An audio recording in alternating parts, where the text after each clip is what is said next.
On the 23rd of May 2021, an aerial tram on the Stresa Mottarone cable car crashed to the ground after a traction error.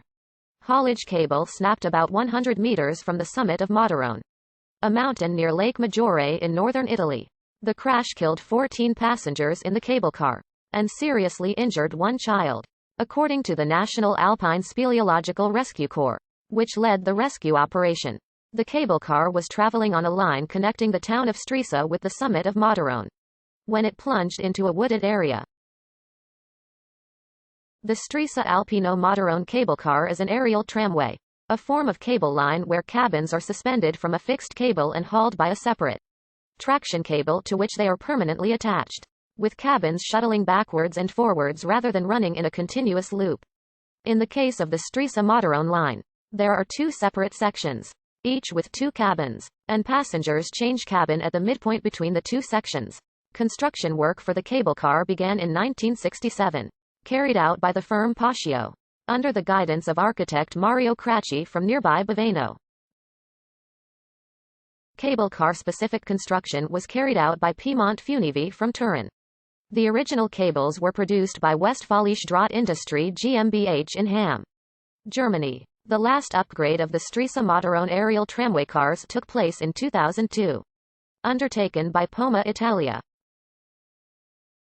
The cables were replaced from 2014 until 2016 by Leitner Ropeways.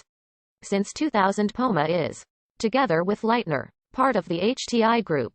In a press release, the South Tyrolean Leitner Company, which carried out maintenance on the cable cars in the years prior to the incident, has published the dates and nature of their last maintenance work and safety checks and stated they were carried out according to the current safety regulations and the maintenance contract. The company stated that daily and weekly checks and maintenance are carried out by the transport company itself, in adherence to the issued user's manual. The media reported that the cable car had not been operated for some time until the 26th of April 2021 as a result of restrictions due to the COVID-19 pandemic. The cable car was initially designed for a carrying capacity of 47 people, but the cabin capacity had been reduced as a COVID-19 precaution.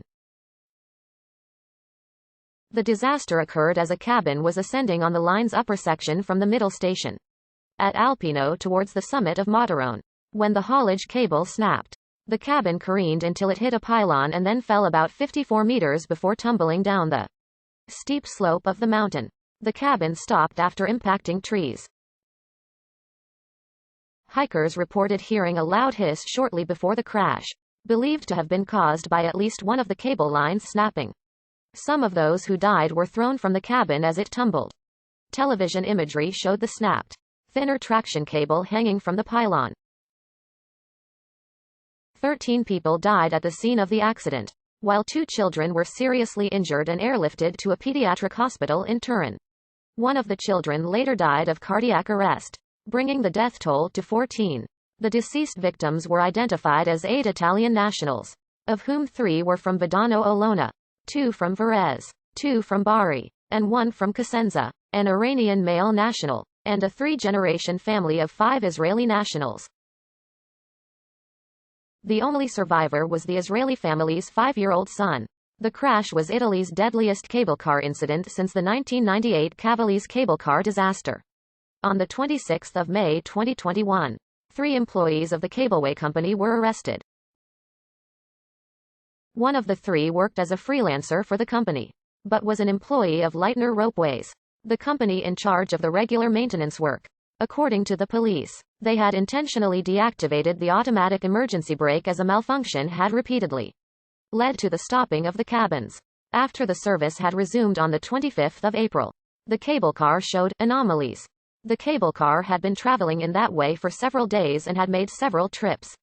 Technical checks were done, including a check on the 3rd of May 2021 to remedy inefficiencies, but they had not been decisive in resolving issues. Investigators said, based on photos from the disaster site, experts have been able to determine that at least one of the gondola's brakes had been disabled with a steel clamp, which is usually employed during specific maintenance activities. If the emergency brakes had been functional, they would have held the cabin steady after the cable snapped. The move was made in the belief that a cable breakage could never have happened. The operations manager has admitted that the emergency brake had been manipulated because of continuing hydraulic oil leakage, which apparently was not repaired. Repeated spurious activation of the emergency brake occurred, and to maintain operation of the cable car they deactivate